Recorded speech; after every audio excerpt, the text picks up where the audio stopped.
طيب، أعوذ بالله من الشيطان الرجيم. بسم الله الرحمن الرحيم. الحمد لله رب العالمين. الحمد لله الذي خلقنا وكان له أن لا يخلقنا، والحمد لله الذي خلقنا بشرا وكان له أن يخلقنا حجارة أو شجرة، والحمد لله الذي هدانا إليه وكان له أن يضلنا ويدخلنا النار. وأصلي وأسلم على أفضل خلق الله محمد بن عبد الله وعلى آله وصحبه ومن والاه، ونحن ما زلنا في ذكرى مولده الكريم في هذا الشهر الفضيل. اليوم 17 ربيع الأول الموافق 20 سبتمبر 2024، يوم الجمعة، يعني من خير أيام الله.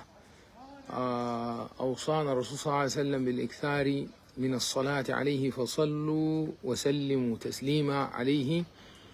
وإن شاء الله يعني نحن ذكرنا إنه الله حق الليلة ده هيتكلم عن خدمات أساسية، الكهرباء والصحة، وحنتكلم عن موقف بريطانيا وأمريكا، ومن الضمن يكون فيه كلام عن بعثة الرسول صلى الله عليه وسلم وعيسى عليه السلام.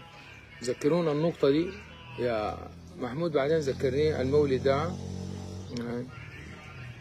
وبعد ذاك الموقف أو المقارنة بين بابنوسة والفاشر والأبيض، يعني كمدخل يعني. وبعد ذاك نشوف نحن هسه وين في الحرب دي وكده. نسأل الله إنه تكون فترة موفقة وعامرة بذكر الله. نشوف الخدمات الأساسية. يعني يمكن الواحد جاء نهر النيل يمكن قبل فترة كم شهر بعد الفترة اللي قضاها في المهندسين في حوالي عام. الواحد جاء ولاية نهر النيل، العمل جابه هنا، وقاعد فترة يعني معقولة عدد من الأشهر، يمكن من 20/3 دي هسه بالضبط 6 شهور. وكان الموسم طبعا صيف شديد جدا، والحاجة اللي كانت ملحوظة إنه الكهرباء فيها مشكلة كبيرة جدا، وكانت القطوعات لفترات طويلة جدا تتراوح ما بين 12 ل 16 ساعة، مرات 18 ساعة. كان صيف صعب جدا جدا في شندي هنا. وشندي لما أنا داير أتكلم عن شندي كشندي الأصيلة، المنطقة ذات شندي، مش بعد ذاك القرى اللاحقة لشندي، يعني ما مثلا الشغال والمسكتاوي تماش، ولا مثلا غريش والقريع ومويس وانت ماش، ولا للغرب هناك وكده، انه تم اخليه شندي كشندي. والواحد كان بيستغرب يعني شندي كشندي، اللي هي انت لو مسكتها من الزلط بتاع الدسمة لحد الزلط بتاع الفرقة، من الزلط التحدي لحد البحر، شندي دي تقريبا قدر شنبات يعني، او شنبات بيكون اكبر منها. يعني مسكت شنبات من التقاطع بتاع المزاد الشعبية الصافية لحد البحوث الاستشارية، ومن البحر لحد السكة حديد، بتكون أكبر من شندي بالقطاع اللي أنا قلته ده يعني. فهي صغيرة يعني، صغيرة جدا. ويمكن قبل الأحداث بتاعت حرب الكرامة دي كان يعني ما كان فيها سكان زي ما عرفنا من أهلها، يعني ما كان فيها سكان بالمعنى، يعني سكانها حرفيا 10,000 يعني، وما فيها نشاط تجاري كده بالمعنى. يعني زي ما بيقولوا أهل ذاته منه سوق شندي ده حده الساعة 12، الناس بيجوا من الغرب يتسوقوا الصباح 11:30، الساعة 12 الناس بيكونوا رجعوا. بعد ذاك المدينة تقريبا بعد الظهر بتكون فاضي، يعني السوق بيكون فاضي. فده كان حجم اللود اللي فيها وكده يعني. وبعد حدثت حرب الكرامة دي اللي هي هسه تقريبا 1.5 سنة ولا حاجة كده إلا قليلة، نزحوا ناس كتار لشندي، يعني نزحوا كتار شندي. نخلي بتاع البوكس ده لأنه شايف رزقه الميكروفون لا في الأحياء يعني. طيب، فهي صغيرة، فكانت فيها مشكلة كهرباء كبيرة. نرجع للموضوع. قاموا طلبوا محول كبير 100 ميجا بايت. هم عندهم واحد برا هناك في المحطة التحويلية الجاية من الخط الكبير خالص من مروي، قدامي كان فيها 42 و50 أظن. قاموا شالوا ال40 ودوه أظن أبو حمد، وجابوا لهم واحد 100، بقى عندهم 150. والمشكله بتاعت الكهرباء يعني كانت غايمه لانه الشبكه الداخليه ما كان بتتحول. طبعا المدينه شهدت نمو عمراني خرافي يعني بعد النزوح اللي حصل لها. كل المربعات دي قامت فيها مباني جديده، بالاضافه لانه حتى المباني القايمه بقى نوع من الاستثمار للمواطنين، يعني انه بيوتهم ذات البيت بيقسموها على 2 و3 عشان الايجار يعني. ففعلا اللود شويه زاد وكده في المربعات دي، ويومي انت بتشوف في بيت قايم جديد وكده. فقالوا الشبكه الداخليه كانت فيها مشكله، فهم محتاجين محولات، فجابوا لهم المحول الكبير ابو 100، والناس كانوا متعلقين بامل انه ما يتربط بتتحل المشكله. برضه استمرت شويه، اتحلت يمكن للمدن البلغرب والمتمه وكده. بعد ذاك جابوا لهم محولات الصغيره، محولات اصغر شويه بدون تفاصيل فنيه زي ما طلبوها جابوها لهم. وبالتالي مفروض تكون المساله بتاعت الكهرباء دي استقرت، وفي فعلا اخذت لها فتره استقرت. لكن الزول اللي قاعد في المدينه خلال الاسبوعين 3 اللي فاتت بيلاحظ الاتي: انه بقى في قطوعات بتاعت كهرباء اول شيء ما مبرمجه، يعني ما في زول طلع للمواطنين يتكلم قال نحن حنبرمج قطعات الكهرباء، ما مبرمجه نهائي، ما بتقدر تظبط فيها برنامجك. يعني الناس في ظروف زي دي عنده ثلاجه بيحاول يظبط اكله عشان الناس ما عندها طاقه تشتري، ما بتقدر انت تبرمج، انت ما في برنامج، ما مبرمجه تماما. نمره واحد. 2 في اليوم الواحد عده مرات، انا شاهد على العصر، ما قاعد اقول كلام ساكت، يعني يقطعوها الصباح وما معروف عدد الساعات كم، مرة تقطع 4 ساعات، مرة تقطع 6 ساعات، مرة تقطع 8 ساعات، وتقطع في اليوم عدة مرات. تقطع الصباح، تجي الظهر شوية، تاني تقطع العصر، تاني تجي شوية بالليل، تاني تقطع. الكلام ده لأي زول قاعد في شندي بيكون لاحظ الكلام ده. ما في برمجة واضحة، في تقطع، في انقطاع للتيار الكهربي في اليوم الواحد كم مرة. أكتر من كده الخطوط ذاتها، البيت الواحد اللي فيه 3 خط تلقى جزء مولع وجزء طافي، يطفي ده كم ساعة، بعد شوية يولع الثاني كم ساعة. الأسوأ وأضر من ده تذبذب التيار الكهربي ذاته في شدته، مرات يجيك ضعيف جدا، مرات يجيك عالي بطريقة ما عادية، تسيح الشواحن وتحرق اللمبات، تضرب قدامك تحت راح، وتبوظ الأجهزة، كان الثلاجات ولا تلفزيونات وموبايلات. الناس حصل لها خسائر ما معقولة، حاجه ما بتتصارف. يعني اول ايام الزول بيمشي السوق يجيب له لمبه بتاع بيشتري له شاحن وكده، لكن الحكايه بقت ما معقوله، يعني تلف ما معقول في الاجهزه لحد امس دي. الكلام ده حاصل، تذبذب شديد في التيار، مره يجيك عالي جدا جدا، مره يجيك ضعيف جدا جدا. اللمبات باظت، الاجهزه باظت، الموبايلات، الشواحن، ما في اي برمجه، ما في اي حاجه، وبدون مبرر. انت قلت داير محولات، جابوا لك الكبير وجابوا لك الصغير، وما في طلع. ده الاسبوع الثالث هسه ما في زول طلع من ناس الكهرباء يتكلم مع المواطنين في حاجه اطلاقا اطلاقا.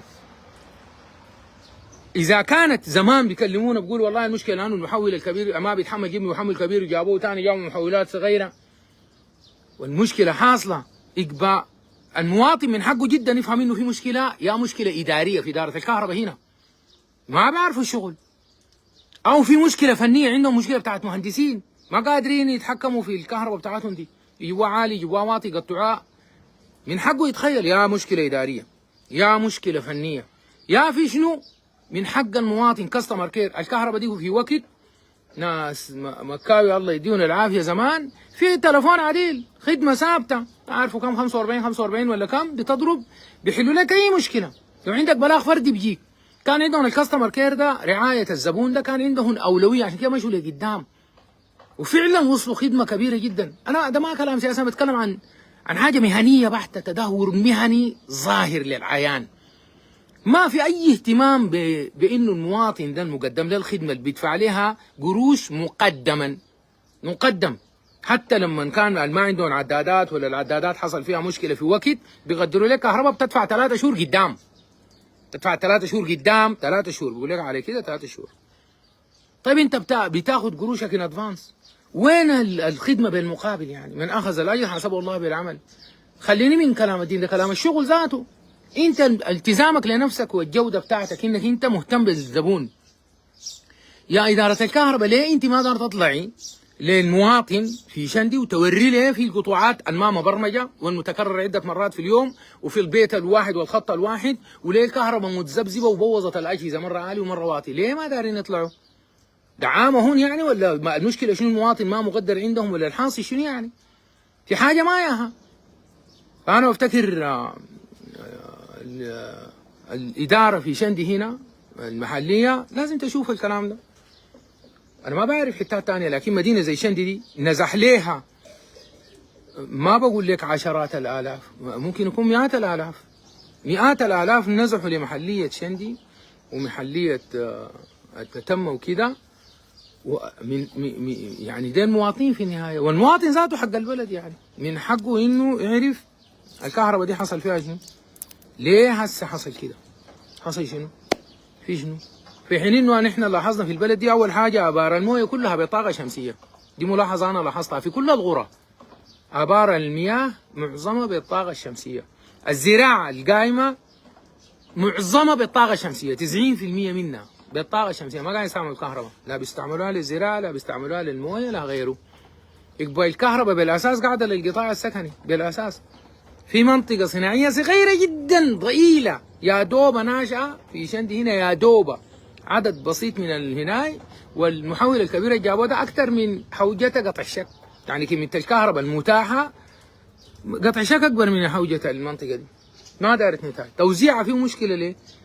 فخلاصه الموضوع ده انا بفتكر ناس الكهرباء يطلعوا يتكلموا مع المواطن، يتكلموا معاه يوروه القطوعات دي شنو ولشنو والعله شنو وحيعملوا شنو عشان يحلوها بتتحل بتين.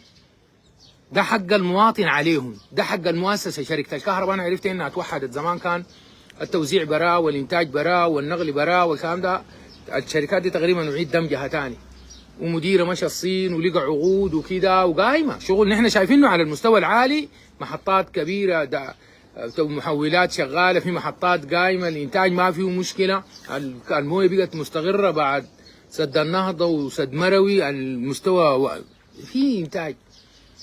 العاصمه القوميه طلعت من الخدمه تقريبا، العاصمه القوميه فيها ما لا يقل عن 3 مليون بيت، وفيها المنطقه الصناعيه بحري والخرطوم وام درمان، دي طلعت من الخدمه نهائي، فيها جهاد يمكن المحطات براها بتاعت يرموك طلعت من الخدمه.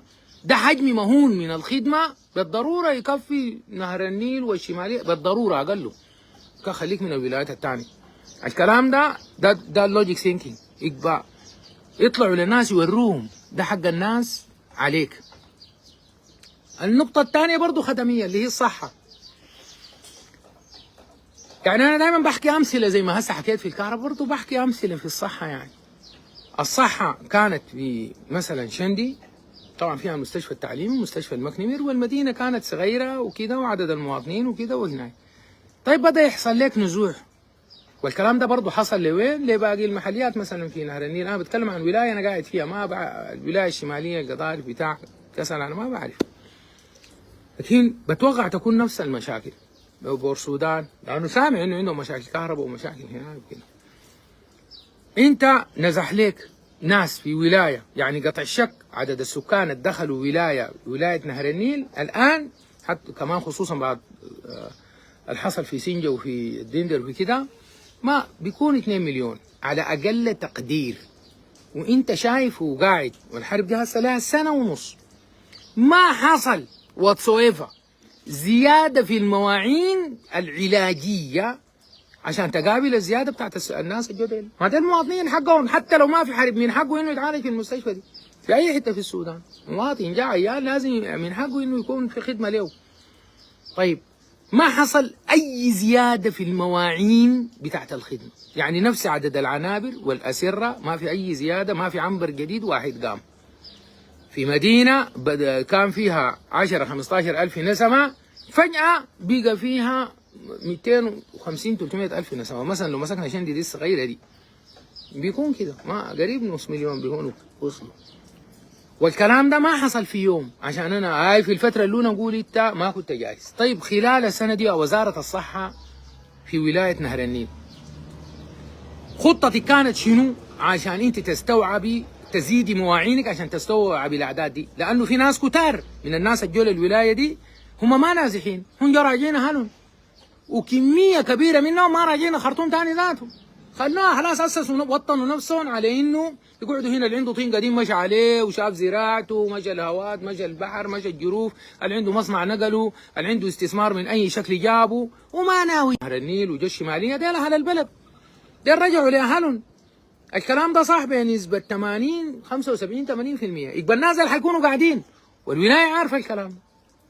يبقى انت عملت شنو خلال السنه ونص دي عشان انت تزيد المواعين لتستقبل مواطنينك ديل؟ صفر، ما في اي حاجه. ايوه استقبلتهم في مراكز بتاعت ايواء، عملت مدارس، جبت الداخليات، عملت خيم، عملت بتاع، استقبلتهم كمواطنين. طيب المواطنين ديل ما عندهم حاجات يوميه زي ما عندهم حاجه الاكل والشراب. الصحه بالنسبه لك مشكله كبيره جدا، لان الناس ديل لو عيوا ده البردن الحقيقي، ده العبء الحقيقي عليك انت. الناس ديل انت داير ليهم بيئه صحيه، ما داير ملاريا، ما داير اسهالات، ما داير كده. هاي معناتها معسكرات اللواء دي انت بتشتغل فيها، ده شغل ناس الطب الوقائي، بريفنتيف ميديسين، واظنهم شغالين يعني. ما يعني يمكن انا ما وصلت معسكرات بتاع لواء بمعناه، لكن يعني ما سمعنا فيها اوبئه انتشرت بتاعت حاجه لها علاقه بالبيئه بتاعتهم وكده. لكن ناس العلاجي، الطب العلاجي عملوا شنو؟ عملوا شنو في مواعين؟ في مستشفى كسل التعليمي، اقصد عطبره التعليمي مثلا، بالتعاون مع باقي المؤسسات، لانه نحن في حرب، يعني الشرطه والجيش والمستشفيات المدنيه والجهه الامن والمخابرات، دي المؤسسات اللي كانت بتقدم خدمه، والجامعات، المستشفى الجامعي مع المستشفى التعليمي مع المستشفى الجيش مع مستشفى الشرطه. هل عندهم لجنه تنسيقيه واحده؟ هل هم قاعدين مع بعض؟ هل وضعوا خطه عشان يزيدوا ليروحوا مع بعض المواعين ويحصل انتجريشن، يحصل تكامل في الخدمات اللي عندي؟ انت ما عندك انا ده كده، انا بعمل ده، انت تعمل كده، نتشاير ونحن حنتوسع كده في خلال ال6 شهور الجايه. هل كل واحد فينا هيقدر يستغل بناسه، يشيل اللود من الناس ومن في كفالته مثلا، والتامين وخشه ولا ما خشه ولا كده؟ يعني الناس عملوا شنو؟ باكدوا لك انه مثلا على مستوى العنابر مثلا ما في اي شيء. يعني عندنا نحن عندنا عيان، يعني انت تشيل هم يجيك عيان تكون داير ترقده مستشفى، ما في.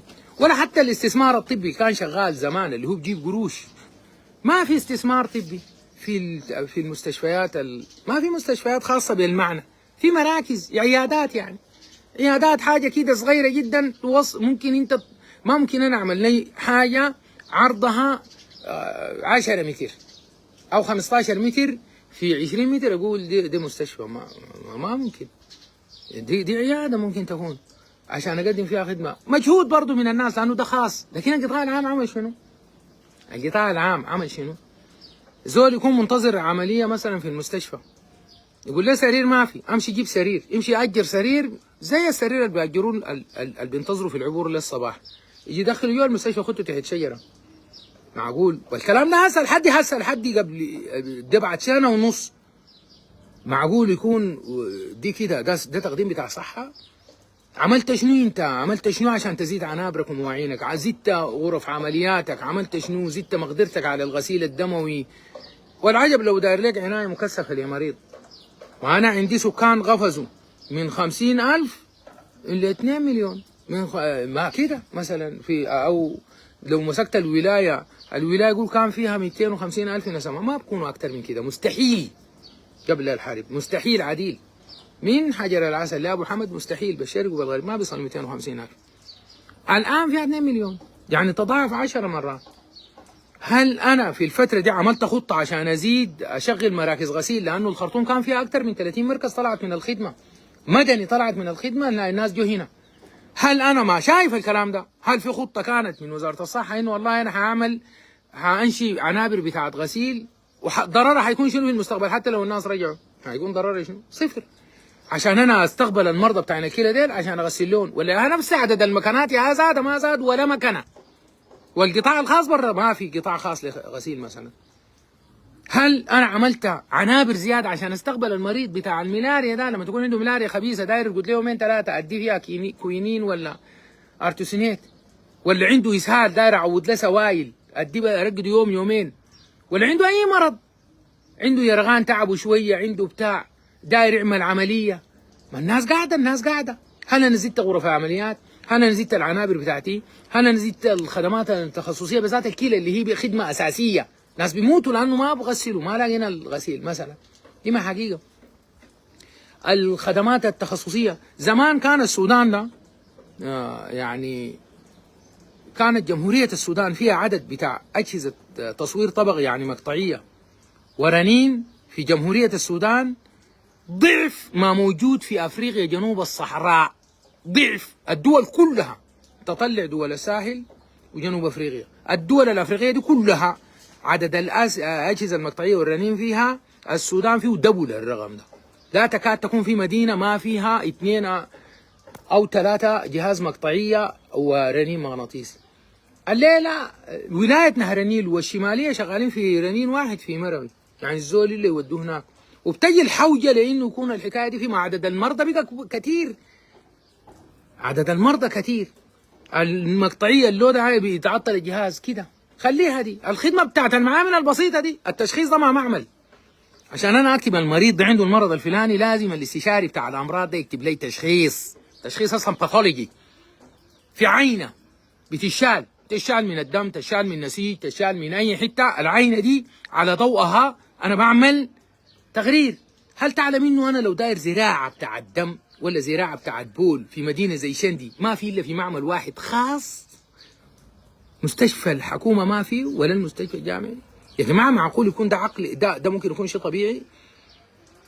ما ممكن انا اشيل لي عينه من مريض في المستشفى حق الحكومه يقولوا هنا ما في، يلا ودوها عبره، تجي بعد شهرين واصلا انت شاكي في سرطان في العيان ده اللي هو في ظروف الجهاز بتاع الاشعه ما شغال والادويه والظروف وكده، انت محتاج تشتغل سريع. شهرين بغيرنا الستيجنج بتاع العيان، يعني العيان كان ممكن يكون ستيج 1 بقى ستيج 4 طوالي، انتشر المرض. وعندنا انا شخصيا واقف على حالات حقيقيه في الكلام ده. ما ممكن امشي لي عينه من زون تجيني نتيجتها بعد 2 و3 شهور، ما ممكن. هل وزاره الصحه غالبا توفر معمل واحد بتاع باثولوجي وتتعاقد مع استشاريين بتاع امراض زياده عشان يشوفوا اللود الجاي زياده للناس عشان النتيجه تطلع في اسبوع؟ انا لما اشيل عينه ما شاكي في سرطان، انا لازم اطلع فاست تراك، اطلع النتيجه دي في اسبوع عشان انا التغيير هل بقى جراحي علاجي كيماوي بيختلف تماما. ما ممكن الولايه كلها هي اللي يودوها عطبره ويستنوا 2 و3 لانه صف طويل مع عين واحده اللي بتشوف او دكتور واحد، البروسيسنج ذاته حياخذ زمن طويل. هل الولايه بتاعت الصحه خدت في بالها انه والله مع اللود ده انا اطور المعمل بتاع مستشفى شندي التعليمي بحيث انه يشتغلوا عيناتهم كلها قبل ويعملوا زراعاتهم ويعملوا الباثولوجي والمايكرو والكيمستري وكله يكون فل ويشتغلوا يغيموا بيزاتهم وعقد لهم مع دكاتره جداد حتى لو ما عينت بوظيفه دكاتره ما نزحوا.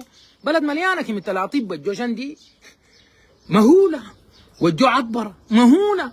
يعني الاصطاف اللي كان موجود هنا من ناحيه بتاعت اطباء، من ناحيه بتاعت تقنيين في التمريض في الاشعه في الصيد، من ناحيه بتاعت صيادله، من ناحيه بتاعت اسنان، كعدد بتاع ناس مقدمين خدمه كبير. يعني شندي ده اصلا مستحيل يكون فيها اقل من 1000 طبيب، من طبيب لصيدلي لبتاع اسنان، خليك من التقنيين بتاعين الاشعه والاسنان والبصريات يعني عندك العدد ده. انت في الوزاره اذا ما دار تدي رقم وظيفي اتعاقد معاهم، اتعاقد مع دكاتره زياده وشوف وسع المواعين بتاعتك، شوف معاملك الناقصه دي تمها، لانه بسبب الكلام ده المواطن يتضرر. ما عملت شنو وزاره الصحه؟ انا ما بتكلم عن اشخاص يا جماعه، انا بتكلم عن زول عنده رؤيه، ودي اداره ازمه. نحن في ازمه، يعني انت في الظروف الطبيعيه المفروض يكون عندك باك اب واحتياطي.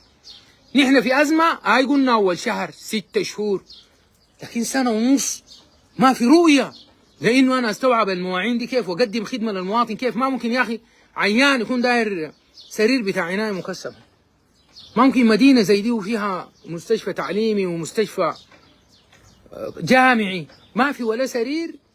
معقول انا لو المرضى المحتاجين للعنايه المكثفه مثلا لو قلت في كل 100 مريض في واحد داير عنايه، واحد، الواحد ده ما زول، وممكن يكون زول صغير ومرض قابل للبرو، عنده نيمونيا ولا عنده التهاب رئوي ولا عنده الملاريا خبيثه ولا عنده حاجه ممكن يتعالج ويمشي يرجع الحياه عادي. انا ممكن في 1% انا ما قادر اوفر له كله.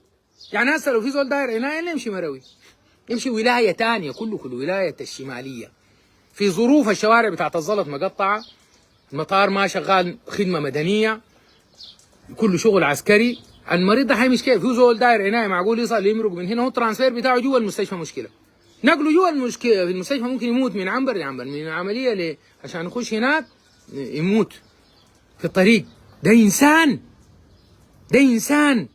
من أحياه فكأنما أحيا الناس جميعا، ومن قتل نفسا بغير نفس فكأنما قتل الناس جميعا. ده ما كلام، هذا كلام القرآن، كلام الله.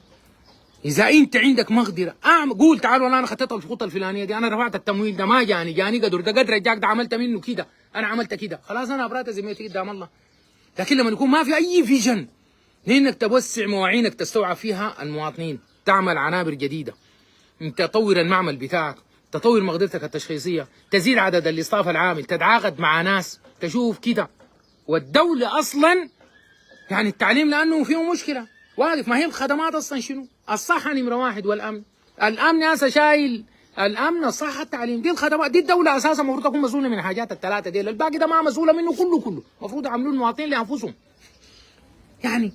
لكن دي في حاجة بتعمل الدولة كده. طيب هاي نحن في أزمة، خلاص اديت الأمن ده شايل، لكن ده ما بخليهم صحة الإنسان. أنا أصلا أنا بكاتل عشان شنو؟ عشان زول يعيش. ما ممكن اخلي زول مرق من هناك ما مات بالطلقه يجي يموت لي بسيفير مالاريا، عليك الله، دي ما خجله. يجي يموت بدي هيدريشن، بجفاف، دي ما خجله. ما يعني الكلام ده كيف؟ الكلام ده شنو؟ انا افتكر دايما تكلمت مع ناس الكهرباء وانهم المفروض يطلعوا يتكلموا مع المواطنين ويدوا حقه الادبي ويروه الحاصل شنو وليه. انا ما قلت لهم ادفعوا ثمن الاجهزه اللي اتعطلت دي، عوضوهم موبايلاتهم وشواحنهم وثلاجاتهم ولمباتهم، لا رغم انه المفروض تعملوا كده. الدين بيقول كده، العدل كده، لانك انت عملت حاجه انا اديتك قروش وانت ما نبهتني، قلت لي انا حاعمل وحيحصل اعمل حسابك، ما نبهتني. لكن لا، من هنا وروا الناس الحاصل شنو. وزاره الصحه في ولايه نهر النيل وغيرها من الولايات، انا ما اقدر اتكلم باسم ناس تانيين، لكن انا هنا شاهد الليله دي وانا شايف في وزاره اتكونت هسه لها شهر، المفروض يقعدوا يشوفوا مواعينهم قدر شنو، احصاءاتهم المواطنين اللي دخلوا لهم كم، انواع المرض الموجوده شنو، وده شغل الناس هناك. في انواع الامراض المنتشره شنو، واكثر حاجات بتجيب الناس المستشفى شنو، اكمل الخدمات الاساسيه في اي مستشفى رئيسي عندي، اكملها، اتعاقد مع الاصطاف المطلوب، او اوفر المعامل والمقدره التشخيصيه، واعمل خطه حقيقيه لزياده المواعين في المستشفيات التعليميه والجامعيه في المحل دي، في المحل ده ازيد المواعين دي ما بتضر. والليله عندك جامعات كثيره جات بيدرسوا طلاب في المجالات الطبيه دي موجودين هنا، في جامعات خاصه وجامعات حكوميه، يعني في طلبه دايرين يتعلموا، حيتعلموا في شنو؟ يتعلموا ده هسه، ده يعلمون شنو؟ يتعلموا الغلط ولا يتعلموا الصح؟ ده فيما يخص الخدمات. أخذت مننا زمن. نمشي للنقطة الثانية. في الأسبوعين اللي فاتوا أنا شايف في حركة في بريطانيا والبرلمان البريطاني، يعني بدوا يتكلموا عن حرب السودان وجرموا الدعم السريع وكده. أنا I got some of my training، معلش أنا هتكلم شوية مرة بالإنجليزي يعني، لأنه هم المفروض يسمعوا الكلام ده برضه يعني. I got some of my postgraduate training in United Kingdom from 2008 to 2012 يعني كان دي unpaid placement training post في United Kingdom sponsored by staff ذاته السودان Army ده. I was officer and still an officer يعني speaking on my own behalf هسه، لكن wondering يعني what's happening، لأنه I have been there وشفت الناس ديل to which extent they are professional. يعني if I learn something from my postgraduate training in UK, I learned how to say I don't know, I learned how to call for help, I learned how to be professional. And I ask myself while I'm there, in addition to my clinical stuff, in which way Great Britain became Britain and they ruled almost the whole world? Is that by power only, or there is something else? I noticed that they are very professional and meticulous in details and they put system and they keep auditing it. And that inspired me to write a book under the name of The Way to Renaissance of Our Nation, slogan how to be the best nation, Sudan part 1, and it's published. They inspired me. They actually, in this period, changed my mindset 100%. And my way of thinking and approaching things completely became different from previously. And I myself and almost all of the Sudanese, despite that Sudan was a colony of United Kingdom, but Sudanese people, they do respect Great Britain.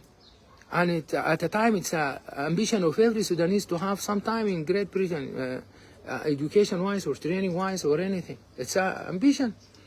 And they do respect English people because they show some respect to Sudanese people. From this army, Sudan Army, this SAF, which is fighting now, because Great Britain founded the Sudan Defense Force. And they have bargain. If they fight alongside with them in the World War II, they will give Sudan independence. And that happens. Sudan Defense Forces had a pivotal role in the war in Eastern Sudan against Italians and against Germans in North Africa, Alamein battle with Montgomery. And because of this commitment, they offer Sudanese their independence peacefully, without anything. So they founded Sudan Defense Forces, and Sudan Army actually is a copy of British Army.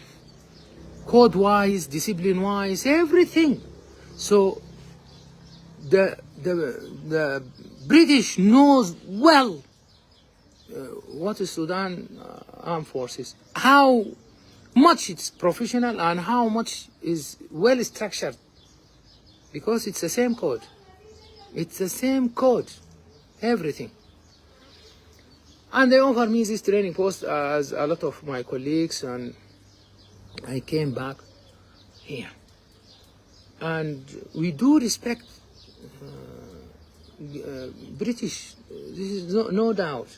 But I was observing the behavior of Great Britain towards Sudan, especially after the change of December. And I was asking myself, what's happening? Through their behavior, I'm going to mention some examples. They actually look at us as a completely independent nation, and their advice is just like a senior brother or advisor, or they still have some colonial mentality, or what's happening, or they are not concerned at all. I was concerned. Obviously, they are concerned. And they have the ambassador here, the first ambassador after the changes, Mr. Irfan Sadiq, who attended the time where the agreement between South people in the change in December. They went to the army yard, and they asked the army to change, and the army displaced the General Bashir, and even Abnaf himself declined when he felt that the people don't like him. And Burhan, his successor, also declined with General Abdel Maruf. And Burhan came to this position, Commander-in-Chief for Sudan Army, or General Commander, because of pure military seniority. That's it, simply. And they have agreement with people, between the South and people, change and liberation forces. The revolution people at that time, and they have this agreement. The ambassador, Mr. Irfan Sadiq, make like a project. It's actually mandate ruling, new mandate ruling, like the same one done for Palestine by British at the time. Project, full project, signed by Prime Minister without the knowledge of their partner, which is the army, on the back of SAF itself and his commander. They don't know, and they send it to UN, and the army intelligence know that from New York. And it was very strange. If the British do respect Sudanese people and do respect the SAF, which were founded before by them, why they do things behind him and no answer?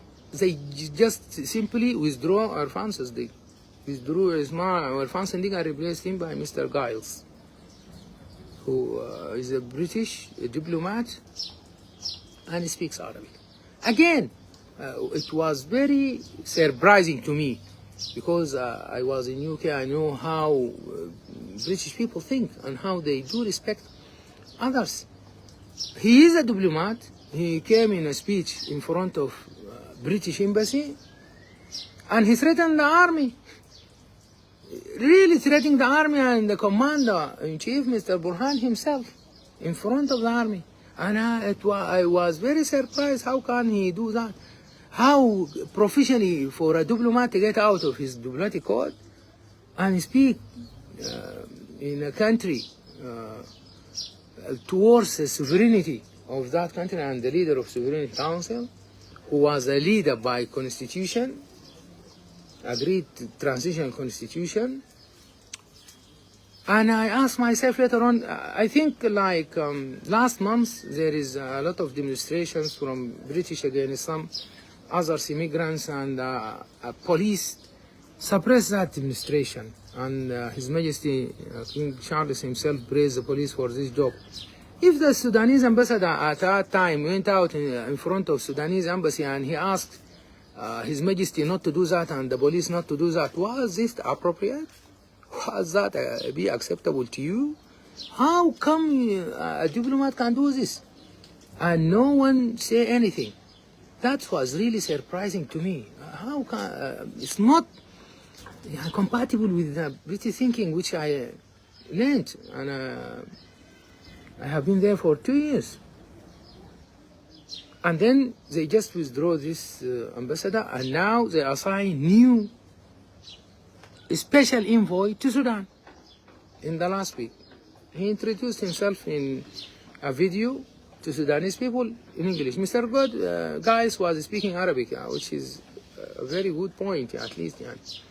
He sent his message to Sudanese people in English, and he will be to Africa in a special mission for Sudan. He introduced himself as diplomat. This came after discussion, which I have a chance to listen to some parliament discussion, that they are now criminalizing the RSF. Lord, I think Nicholas Ben's talks was very clear that RSF committed a lot of crimes, and the SAF and the people moved to where SAF is there, Sudan Armed Forces, and seek refuge there and everything, and the SAF is definitely committed a lot of crimes, and he speak frankly, to be honest. My first question, why such thing came very late, despite some British non-official press like Times and Guardian talked about the RSF crimes and this war a long time ago, to be honest. But this discussion not come in a real place like the last weeks in the parliament, for example. Why is this delay? Why I keep silent this long time? Why? It was not understandable. If they are really concerned about Sudan people, and they are, and I am sure, because I know well, and every know, that number first ranking wise intelligence in the world is MI6. It is definitely number first, superior to CIA, Mossad, KGB, French, Chinese. They are far away from them. And they know well exactly what's happening here, because most of the ambassadors came to Sudan, as I learned from some diplomatic colleagues, that most of them are actually MI6 officers, Mr. Irfan and Mr. Godfrey and Rosalinda Marsden in the past, and most of them. So they know well exactly what's happening. And what's happened simply that a part of a battalion of Sudan Army, which is the RSF, which is formed by Sudan and the main division of Sudan Army, went into military mutiny against the army. And the constitutional duty of the army is to suppress this mutiny. If a battalion of Royal Navy went into military mutiny against His Majesty Royal Navy, what are you expecting from Sudan or from Russia if they support this rebellion battalion? Would be that acceptable? They know well. My surprise that Great Britain and the government of Great Britain, they know well from day one that this is a military mutiny from a part of Sudan armed forces against Sudan armed forces, and the constitutional symptoms and the military code compel the SAF to suppress and smash this mutiny or finish it in a matter of way. And by this way, the rational thinking or the rational decision from day one will be supporting SAF against this mutiny. Especially Sudan Armed Forces is founded by the British Army, by the Royal Army, especially. Now even His Majesty King Charles is a general. He had his inauguration in a military uniform, and now Burhan is a military as well. The difference between Burhan and His Majesty, this is the only where and we didn't follow the British code, that to reach the right diagnosis. If you reach the right diagnosis, you will prescribe the right prescription and right treatment, and the patient will cure. So diagnosis, they said it, the Lord Nicholas Benz said the diagnosis. This is a military mutiny against SAF, and SAF doing his job. So we are expecting, not a special envoy, expecting the British government to logistically and military-wise support SAF to finish this mutiny.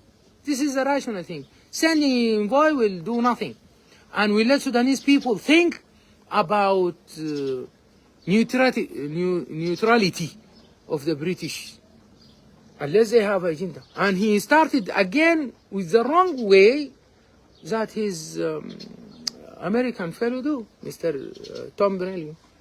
He start his message to Sudanese people by visiting neighboring country. The problem inside the Sudan, it's not outside. In the primarily, most of Sudanese people are still in Sudan. There are, yes, most of them, half of them displaced, but are displaced inside the Sudan. Still we have a 48 million Sudanese inside the Sudan. So he would have to start with Sudan. Came to Port Sudan, visit all areas of army and SAF. Or he is afraid from SAF to kill him. Despite that majority of the displaced people, the 20 million, they are moved to area where SAF is controlling. And now if the population is 48 million, more than 40 million of them in the north and east and like this. The remaining is in Kordofan and in Darfur. 40 million is very representative. Visit them, then go around to the other countries. If you're still approaching the problem from outside, this will leave us with a great question that Great Britain has another agenda. If they are really treating Sudan as independent country, completely independent, and their role will be just like advise or support this country to get out, then they should address the problem. This is a military mutiny. They have to military and logistically support SAF to finish this mutiny. You don't need a special envoy to do anything. And you have to address the supplies of this RSF people. The money-wise, the weapon-wise, the logistics, and everyone in the world, because the Security Council, not UN, the Security Council had appointed a technical committee that came to Darfur and Chad, and they address and they said in their report that General Atta allegation against UAE is proved to be credible. That this government is supplying these militia, these rebels, by money and arms and people and mercenaries. So Great Britain have a say to that country because it was a colony as well of Great Britain. They have to have a word to impose. And people, Sudanese people, now most of them people are actually, at least 20 million are university graduates. 5 million of them have postgraduate studies. Another 20 million definitely have their secondary school education. Most of people are educated here. And they know well that delay and hindering process done by the penholder Great Britain in the Security Council again is convicting UAE. Everyone knows that. So I think Great Britain, if they are really thinking they gave us our independence, they have to consider our sovereignty and they have really support us if they wish. If they do not consent, no one blame them. It's up to them. If they have zero support to Sudan, no one blame them. But not to support others. At least you stand in a neutral, remain like that. Otherwise, if you do something else, you are going to destroy the bright image of Great Britain in the mindset of Sudanese people. This image is shaking a lot now. I tell you, it's shaking. Because what people went through from atrocities and suffering is beyond description. Beyond description, completely is unprecedented in the history. Completely unprecedented. They lose everything. Number first, their dignity. Number first, their dignity. And as you know, Sudanese people, they have their dignity ways, ages over their properties, like houses, cars, money, nothing to them. They are not worried at all about these losses yet. Despite that, they need compensation for this. But their dignity comes number first. This is why they name this war by the name of Dignity War. That's it. So I think it is wise for Great Britain to keep the pride image of Great Britain in Sudanese mind by really doing the right thing, which they know well. Supporting the SAF against RSF, logistically wise and military wise, and in the Security Council by sacking those people who are supplying this. And also I learned that in the last week Mr. Biden had a special address about Sudan. And I'm asking myself for a long time, I've been to America a couple, 4 or 5 times, and they are putting themselves at like a facilitator to solve this problem between the army, which is the legitimate body of the country, and a military mutiny faction. They put themselves they name themselves as facilitators, and the army accepted that as a facilitators with the Saudi people and in Jeddah. And they have an agreement. They did a great job. And despite it was not the justice and it was not the right thing, but because the SAF is concerned about his people and about the suffering of Sudanese people, who is the real one who is really concerned about the suffering of people and really concerned, he came down from the a sovereignty point for the Sudan, which is this is a legitimate body, and this is a constitutional body, and this is a body which mandated to finish any military mutiny against him. Despite that, he accepted Jeddah agreement and he signed that agreement, and the RSF signed it as well. For one point in the military, in that agreement, that RSF have to leave civilian facilities and capacities. They have to get out of the houses of people and the civilian things, hospitals, universities, the schools, the streets. They have to leave civilians away. We are expecting the American, if they are really concerned, like the British, they have to support the legitimate body. Especially, America had no ambassador in Sudan for 25 years. And after the change and the presence of crossing civilian government led by Mr. Hamdok, they never appoint a new ambassador. They actually appointed ambassador after 25th of October, when the army took control, because the civilian fight each other, divided in two, who are, both of them signed the Force Liberation Declaration, both of them.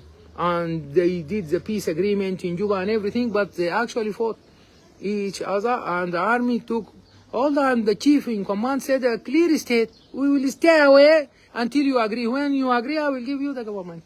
Because this is his constitutional role, to prevent country from going to chaos. And they are about to fight. War will be between people themselves. And that's a real, it was a real risk. Yeah.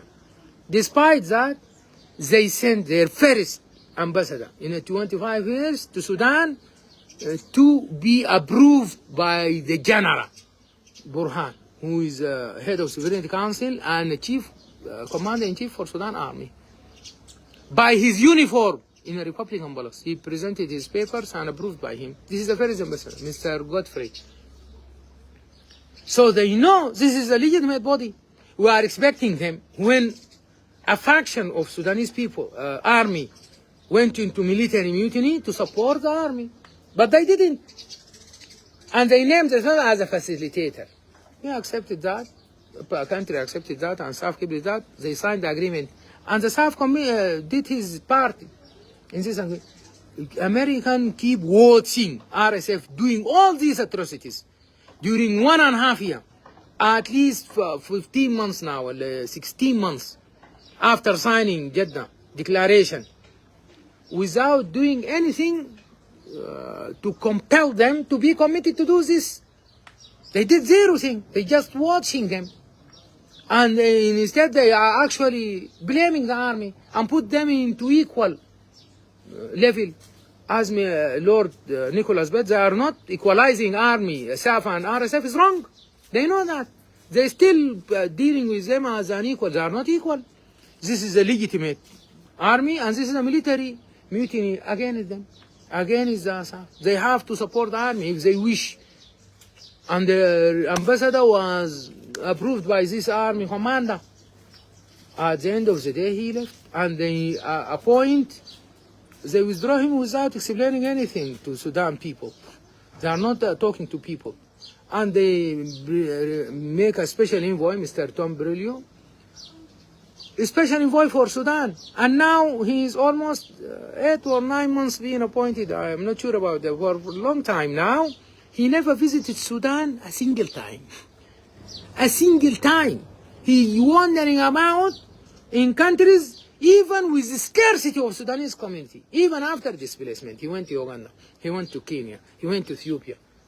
He went to Egypt, where there is a Sudanese community before war, around 4 million. And after displacement, around 5 million now in Egypt. He never talked to them. He never went at all or asked British, Egyptian government to talk to Sudanese community represented in a public place or anything, a representative sample. He just meet what he want to win, not the Sudanese. And he never visited Sudan, where is still 48 million, according to him. That's Sudanese people, around 50 million. And the UN numbers, 1.8 are refugees outside the country. So we have 48 million inside Sudan. And as he is facilitator, that means he had, and he mentioned that he had a say on RSF in Geneva. They committed themselves in Jeddah and in Geneva to respect and to protect people. So he can visit where RSF controlling areas and where SAF is controlling. He can visit if he wish. And he come to visit to Bor Sudan, Kasar el-Gadarif, Shandi, Adbara, Dungula, Lubaid, Al-Fashir, Baba Nusa. Then he can go anywhere he went. Both, as he mentioned, are committed to protect him. And he can bring anyone with him to protect him. And he really asked Sudanese people in their village, the displaced. He never did that, despite his special envoy, and non-professionally, without visiting the area, the problem area, he wrote a report. Is that acceptable, professionally wise? So, still Mr. Biden talking to army and still equalizing them each other. Sudan army did his part. RSF, they are still, till yesterday, committing crimes, and they actually recorded it live stream, in a live stream matter, in media, that we did that. And they are proud of doing that. Proud of killing people, burying them alive, burning them, doing rape, live, in Facebook, live. You don't need even any evidence more. This is not a Photoshop. This is a live streaming documentation of war crimes. No way. And if I have a look to in the history of America, if they actually their interest is peace creation or peacekeeping in Sudan. Unfortunately, I didn't find a single example in the history of America since the foundation, like 250 years ago. No way. They established in this current America by eradication and ethnic cleansing of the Indians, complete eradication, almost 99% of that, the owners of the land, and they stay on it. And they actually, their experience in Vietnam is known to everyone. The experience in Iraq is known to anyone. They never created peace. They actually created problem and deepening actually division of Iraq on religious faction based more than anything. For example, we saw their trials in Syria, in Yemen, in Libya. There is no a single bright example for Americans to create any peace anywhere. They're actually creating the opposite, actually. And this is a history. I didn't allegate anything. The only one who used nuclear power, nuclear pumps against human is America. The only one in the history at all who used nuclear atoms against humans is American against Japanese. Until today, they never apologize for that. Till today. Till date. These days, they didn't apologize for Japanese that they bombed them with nuclear bombs. So, the history is not that promising. And in the same area, they are talking about democracy, human rights, and this stuff in Sudan crisis. And I can see how much they are supporting the Israeli people in demolishing and destructing Gaza. They actually supporting them. The Israeli people war now, including water, drinking water. They prevent Gaza people from drinking water, from food, bombarding them with tons of explosive that erase complete blocks from the presence.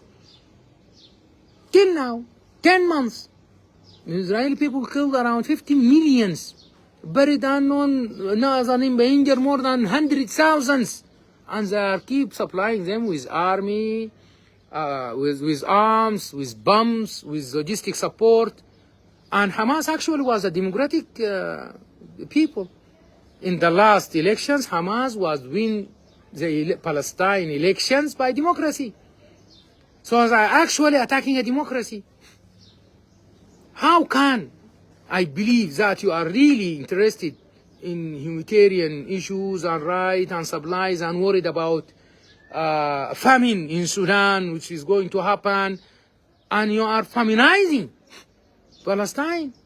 You have a great share. They are now killed by American weapons. The American weapons. Extra out of anything from an American taxpayer. So this contradiction make the role of American state as a real facilitator or model for us to follow is very questionable. Very questionable. They're actually supporting RSF because they see their atrocities and they do zero effort to prevent them from doing that, or even to compel them to do their own commitment, which they signed it. And they know the supplies, and there is American arms being proven by serial numbers and videos. American arms supplied to UAE, now used in the war in Sudan. And they know well, the CIA knows well, how the logistics and weapons and money and mercenaries supplied to RSF. They know well. They did zero effort to prevent that. They just leaving them doing that, and then in Geneva they ask us to come again to do what? We already signed agreement a long time ago. They didn't commit it. What's the new to make them doing that? They do zero, nothing. Nothing. So this is very questionable. No one can say that America is not an international. This is a power number one in the world. But having power, you have to be the model of justice. And you have to be truthful and faithful to justice anywhere. In Sudan, in Palestine, everything. This is, as a summary, and this is for UK government and American government. You know well, because American army is the same, it is British, and it is the same Sudanese discipline and code and everything. This is in a very clear state. RSF is a mutiny, military mutiny against the legitimate body, which is the SAF. So support, I was expecting support logistically and military-wise of the Americans to Sudan armed forces to finish the rebels. This mutiny. This will be the most acceptable and understandable and make Sudanese people respect this great body, America. The other thing which my son here reminded me to mention about the memory of the birth of Prophet Muhammad. If by all means you want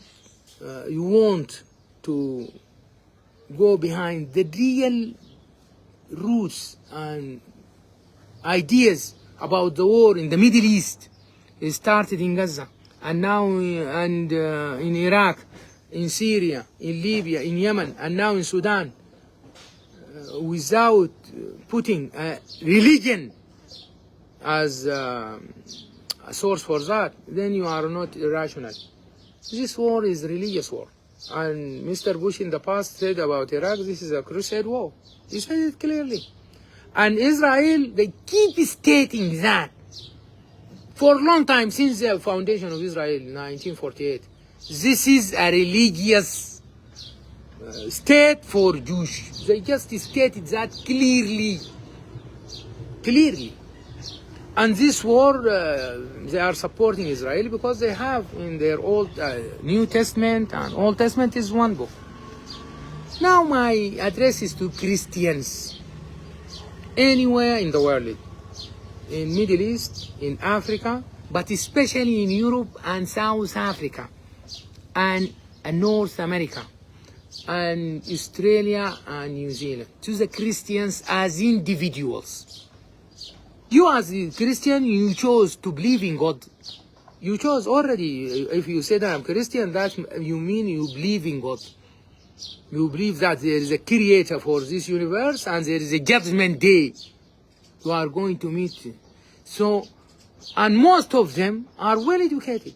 So if you choose something and you are convinced inside this is the right thing, you have to be sure that you follow the right guidance to God. The right one, not to go astray or to follow something fake. Fake. So you, as a Christian, you have to be sure that it's Jesus Christ, peace be upon him, that you follow his Bible, gospel, this is the true gospel, and this is the true revelation by the God for. But there is great issue here. Before going on that, ask yourself, Prophet Muhammad, who was a shepherd, illiterate, he never sit to an educator or a teacher in his life. How come 14th century ago, in the middle of desert, Arabian Sahara, in area in the middle of desert, for him to talk in details about the creation of the world, how it happened, the creation of human beings from the beginning, and the details of creation of human beings intrauterine, the details of his stages, for example, the details of the astronomy, the details of seas, physics, chemistry, astronomy, agriculture, arts, about details of the prophet sequence and their missions. How come he can know that unless the same source who sent Noah and Abraham and Moses and Jesus and Solomon and David and all prophets, the same source reveals the same thing. This is why you find something in commons in Quran and in Gospel. You find something in commons. Most of the major events are mentioned in both. How Prophet Muhammad learned that? I ask you as a Christians who choose to be to the right thing, to believe in God. Well, to do that as a scientist, you have to be sure what is the authenticated version. Is it the Quran, which is really authenticated, or Gospel? Well, if you go to Gospel, the Old Testament and New Testament, the written one who's here, they are actually written in different language, not the Hebrew, not the language of Jesus himself was not speaking English. Jesus himself was speaking Hebrew. He's one of the Israeli prophets, the last Israeli prophet till now. Thousands of prophets being sent to Israel people, the son of Jacob, descendants of Jacob. Most of the prophets mentioned in the Quran, they actually 25 of them, 4 of them is only Arab. The others are descended, and all the others are descended not of from Israel through Isaac and Jacob and so. Muhammad is the only one is the descendants of Ishmael. Okay, so Jesus, these books are not written. There is no a single version of Gospel or Old Testament now available to people in Hebrew. No one, no Torah, no actual Bible. Okay, and most of these Bibles are actually written by priests and saints. The first one, 325 years after the death of Christ, Jesus being on him, after meeting. Not at the time of Jesus, not at all. And it's narration. And in the history you find someone who protests against this Bible and wrote their own Bible and they call themselves Protestants. They write their own Bible. And this is why there is so many Bibles. How come all these are revelation of God? Are you sure these are the true words of God? Are you sure? Are you sure that Jesus is the Son of God or he is a messenger of God? What do you believe? How come a God need a son? The God who create everything by the word be. B and E, be. Only 2 letters. He can create everything. What is his need to have a son? How come he had a son and he had no wife? Do you think Mary was the wife of God? And the son is the outcome of sexual intercourse between man and woman. Do you think God have a sexual intercourse with Mary? Do you believe that? How come you say that he is the son? How come you put the Creator at the same level of creatures like Holy Spirit, peace be upon him, Gabriel and Jesus, who is eating food and drinking water. How come? This question, any Christian have to ask himself. Look at the amount of thousand contradictions inside these Old and New Testaments, because they are written by man and modified, so many modifications, and a lot of things being hidden and changed, and new things being written by humans. There is a lot of human input in these Bibles, a lot of human input. For example, if you ask a Christian, he will come out with the 10 Commandments, only 10 Commandments. You find in the Old Testament, prophets committed adultery and drinking alcohol and theft and everything, and fighting the Lord himself. How come? Common sense. Now, there is only one version of Quran. Only one version. The same Quran revealed to Muhammad, and it's been written and kept in the chest of people and the heart of people. The same version is the version found now today. If you read Quran, you read the same Quran that revealed to Muhammad at that time. The same words. You might find different 7 or 10 narrations. This is accents of Arab. Accents. It's not new Quran.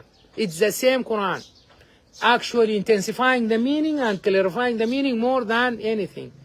But the Quran words are the same. There is only one version.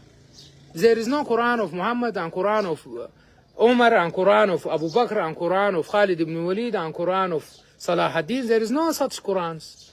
There is no Qurans of Bukhari or Muslim or Tirmidhi or Malik. There is no Quran of Abu Hanifa. There is no Quran like Luga, Matta, Yohanna. It's not like that. Revelation of God like this. And he clearly mentioned in Quran that in the past, he asked priests to keep his words, but actually they modified it and hide it. This is why his last mission to humans, he committed himself to preserve it by himself. Inna nahnu nazzalna zikra wa inna lahu hafizun. This Quran is preserved by the God himself. No one is able to change it. A lot of people, and the challenge in Quran is very simple. This is a language book at the end of the day. The challenge is to write a book like Quran. If you are not able to write a book for like Quran, write 10 surahs. 10 surahs. One verse.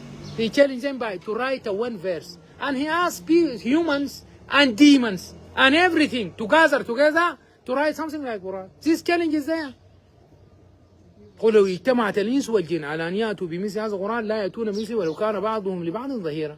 This challenge is going. I myself, Tariq, if there is anyone who wrote a Quran mimicking the real Quran, I will disbelieve in Muhammad. No one is able to do that in the history. And now, the challenge is there. Gather all universities. Harvard, Johns Hopkins, Oxford, Leeds, UCL, any universities in the world.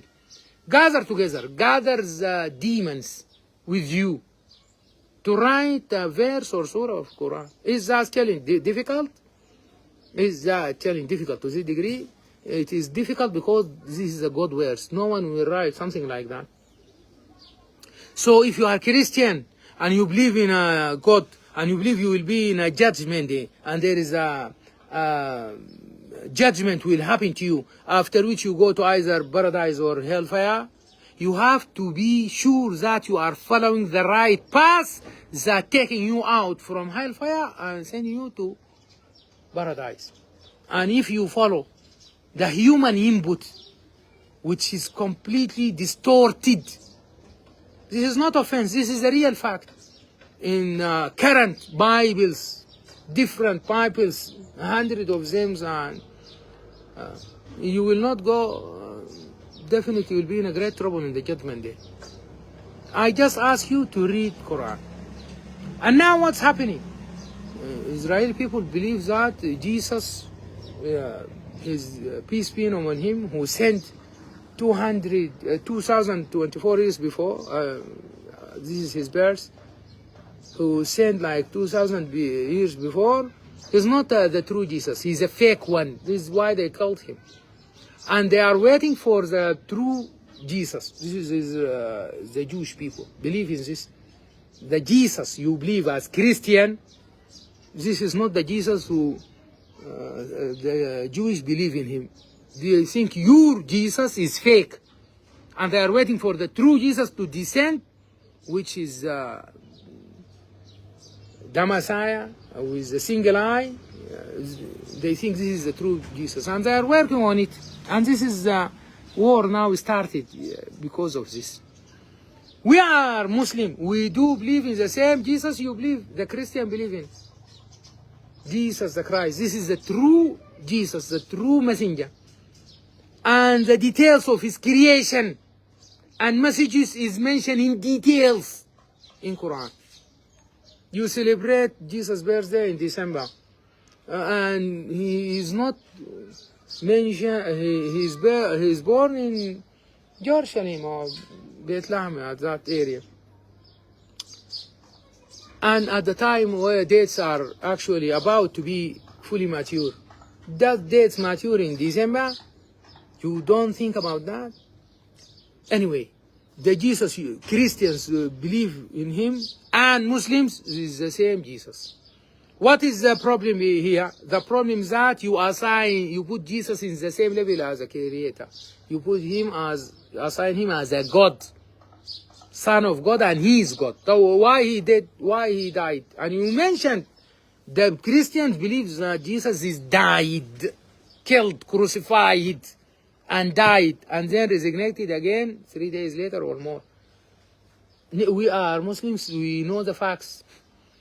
He never crucified. God saved him and lifted him up to the heavens and put his resemblance on one of his followers. He never been crucified. As a Christian, which narration is okay with you? And we do believe, as being mentioned, he is going to come back from, he will descend from heavens and he will kill the fake Jesus, which is being waiting for by Jewish now. He will be killed by the true Christian. If you don't believe in this, is up to you. If you continue following a lot of things you follow in your Bible and you inside yourself, you do not believe in them, and you never read the Quran a single once, you are not actually just following your desires, your lusts and these things. If you have sins like adultery, drinking alcohol, even theft, anything, this is sins. And Allah will told us how to ask him to forgive him, and tell us about repentance and everything. This is completely different from disbelieving in God himself and assigning partner or son to him. He will not forgive that. This is the only thing. There is no God but Allah. La ilaha illallah. And Muhammad is a prophet of Allah. Everything. Muhammad never said a single lie in his life or after his death. Before Islam and after Islam. He never said a single lie. Never. Before Islam, which is 40 years of his age, and after Islam, which is 23 years of age, and after his mission, which is now 1446 years. Never single lie, even after his death. His prophecies are fulfilled by time. Then you are actually went astray. So to conclude that, Christians, if you believe in God and you are going to meet him, be sure that you are believing in following the right way to God. These books between your hands are actually faked. A lot of things added to them. A lot of them erased from them, hidden from them, written by human. Human input is very, very much there. You just find a smell of divine revelation. And in comparison to Quran, the Quran is pure revelation of God. There is zero single human input in Quran. Zero. Muhammad was illiterate.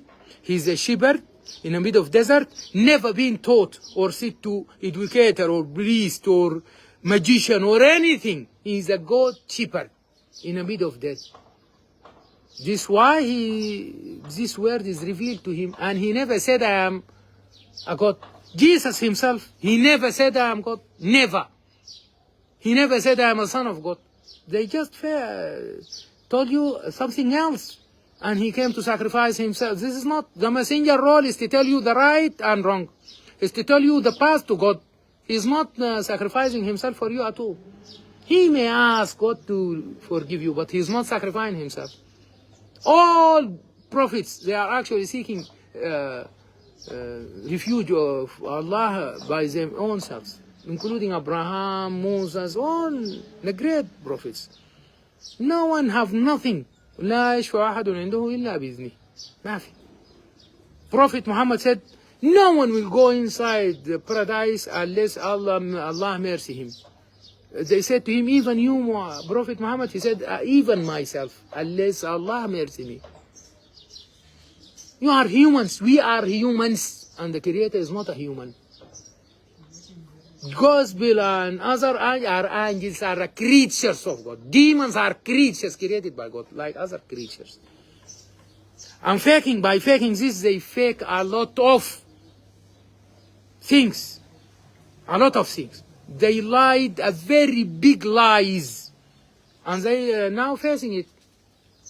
Because they put a title, bright title about human rights, wars, about human rights, justice, and things, and now they are breaching them in Israel, now in Palestine. They put these things and they fail because they are actually doing the against. They said big lies, like going to space, and moon, and most of the NASA stuff actually are fake. This is not another debate. We don't want to go in it. So they base their thing on lies. As a Christ, look for the truth to save your own neck. No one will help you. Not your mother, not your father, not your brother, not your prophet himself, except Muhammad. He's the only one who will help you, as being mentioned in Quran and by himself. Otherwise, no one will help you in Judgment Day. You come by your own. Actually, when you see your father or your sister or your daughter or your wife, you run from them because you commit a lot of things. You are afraid that you oppress them by a way or another. And the scale is atomic, more than atomic, as mentioned. مثقال ذرة. Atomic. Dharra is the small ants one that's hardly seen. They have actually, you cannot measure their weight even with the gold scale. You cannot. It's not the atom itself, but I believe it's atomic scale. Everything is counted. نختم اللايف ده. العلاقة بين الفاشر واللبيض وبابا نوسة. بابا نوسة ما بتشبه الفاشر واللبيض في حاجة، في إنه الحواضن حول بابا نوسة كانت واقفة كلها مع الدعم السريع. المواطن حول بابا نوسة في المجلد والفولة والمناطق دي كلها والصنود والدبب، مناطق غربي كردفان دي ما عدا النهود، كان واقف مع المتمردين وصمت الجيش، قاتل الجيش ده، وكانوا فيه من المسيرية في قاعدين ناس درمود وغيرهم. بابا نوسة صمد الجيش. التحية لسيادة اللواء الركن معاوية حمد وغايد ساري بتاعه العميد الركن مبارك له ترقية درمود وكل الضباط الموجودين معه وضباط الصف والعساكر ديل هم ثبتوا ببابا نوسة براون في حتة بعيدة جدا عن أي مدد، وهون حالهم زي حال الناس اللي كانوا في المهندسين والكانوا في الشجرة والكانوا في القيادة حتى الآن وفي الإشارة، ناس محاصرين ما في أي طريقة يصلوا أي شيء إلا بالطيارة. خلاص صمدوا وحرروا المنطقة دي كلها، والآن مارقين لبرا، خلاص انتصروا. المبيض قبل الفاشر ميزتها المواطن وقف مع الجيش، مواطن الأبيض بالإجماع مع الجيش، والمواطنين اللي نزلوا معاش والعساكر وهنا رجعوا خدمة وبكاتلوا مع الجيش. عشان كده الأبيض صمدت وصبرت، لأنه اختاروا الحق، اختاروا الجيش. الفاشر نفس الحكاية، أخذت الموديل حق الأبيض ما حق بابا نوسة. وده الكلام اللي نصحناهم به، وانا يمكن قلته في خطب قبل سنه عديل، انه انتوا الجيش ده ممكن ينسحب وبيجي لاحقا، زي ما انسحب من توريت وجا، وانسحب من الكرمك وجا، وسحب وكسل سقطت ورجعها، والفاشر سقطت ورجعها، وبكرشوله سقطت ورجعها، وهجيج سقط. الجيش بيجي هتتعب. لكن انتوا لو سمحتوا للناس دي دخلوا الفاشر، واحد من اثنين، يا ذبحوكم عن اخركم، ولد طفل مرة راجل، اباده حقيقيه كامله، ووروكم بيعمل العمل في الجنينه وفي المحلات اللي دخلوها، ولا استعبدوكم العبوديه الحقيقيه مش المدعاه زي دوله 56. دوله 56 ما استعبدت الناس اطلاقا، بالعكس كانوا مع الناس اخوان، وتزاوجوا منهم وقرون وعلمون واستقبلون وساكنين معاهم اي حاجه اطلاقا. دي فريه انه دوله 56 استعبدت اطلاقا، هذا ما حاصل، ما حاصل اطلاقا. فالناس ديل حيعملوا كده، ولذلك وقفوا، الشعب وقف مع الجيش. عشان كده اتبعوا المثال بتاع الأبيض. عشان كده الفاشر ما بتسقط الا يكملوا المواطنين كلهم، وما بيكملوا. ولذلك الفاشر كملت باقي الدعامه، واي هجوم حييجوا حيموتوا بس ما فيش. وانا بكلمكم ما عندهم هجوم ثاني، الله اعلم يهجم الفاشر. ما تسمع دخلوا لون اغاثه ودخلوا لون سلاح بيدري وما بعرف شنو كلام ده كله ما عنده اي معنى. حيموتوا حيكملوا. ناس الفاشر بعد ده حيطلعوا يطاردوا المتمردين ديل في مليط وفي كبكابيه وفي جنينه وفي زالنجه وفي الضعين، حيطلعوا ما في اي كلام، لانه الموضوع ثأري، موضوع بقى ثأري. الناس ديل فقدوا اعز الناس لهم، فقدوا اولادهم ونسوانهم واولادهم وممتلكاتهم، وروعوا وهجروا واخرجوا من ديارهم.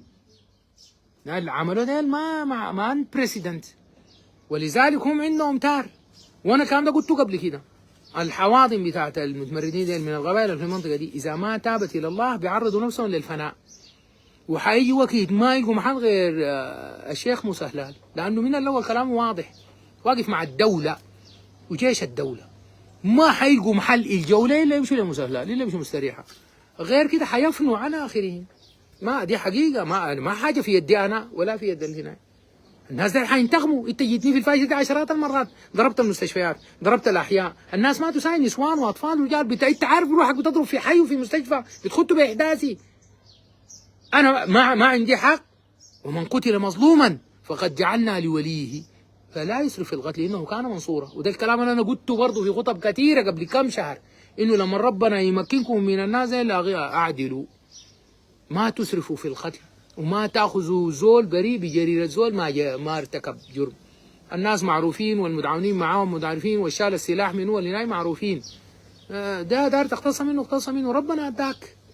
فقد جعلنا لوليه سلطانا فلا يسرف في القتل انه كان منصورا. طالع منصور بالله، بيمنوه طالما هو تغيد بالله. من اعتدى عليكم فاعتدوا عليه بمثل ما باكثر، قادروا طقطرك. فقدت نصرة الله تمكنوا منك بس. بالنسبة للموقف الآن، طبعا أي زول شايف إنه الأربع أسابيع اللي فاتت دي الموت الوسط المتمردين بالذات قادتهم بالجملة. يومي في قادة كبار قاعدين يموتوا في المتمردين. ليه؟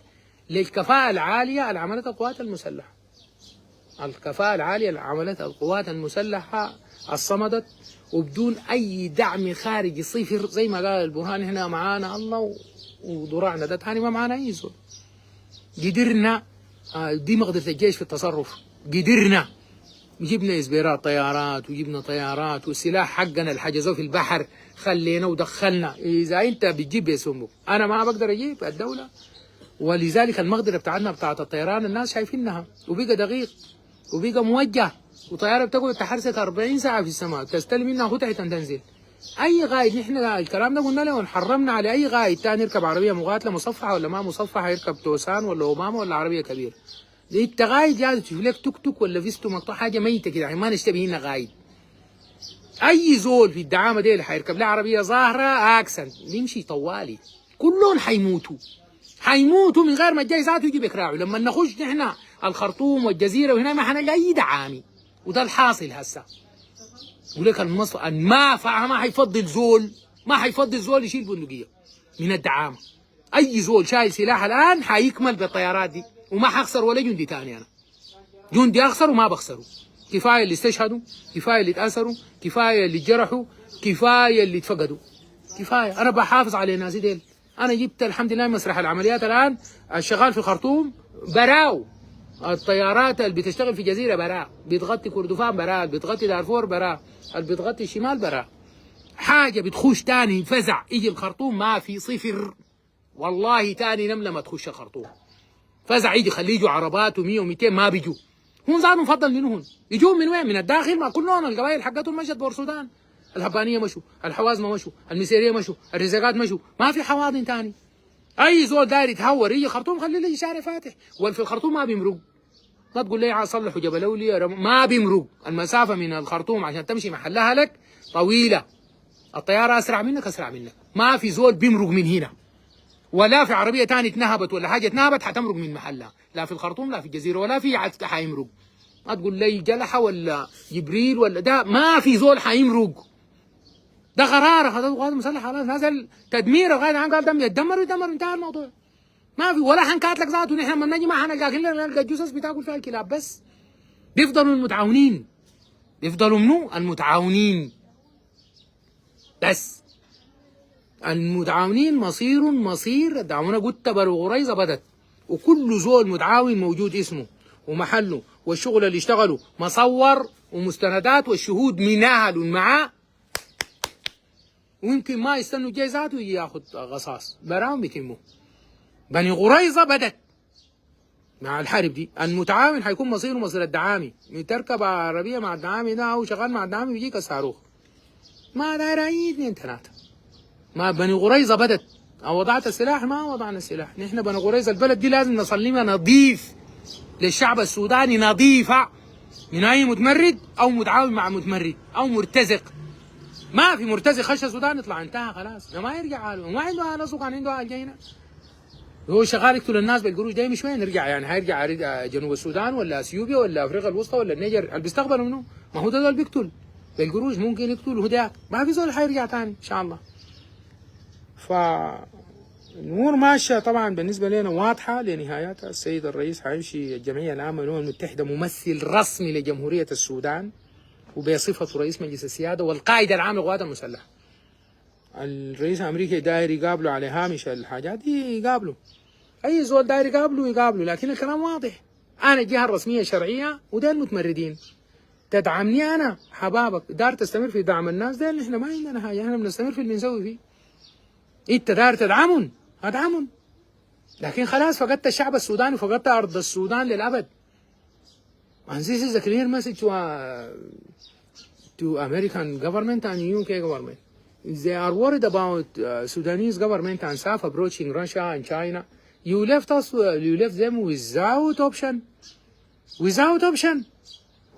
أنا as army responsible for my country. I have by law of UN, international law, to find the ways and weapons to fight any rebellion movement, any military mutiny, to preserve my country.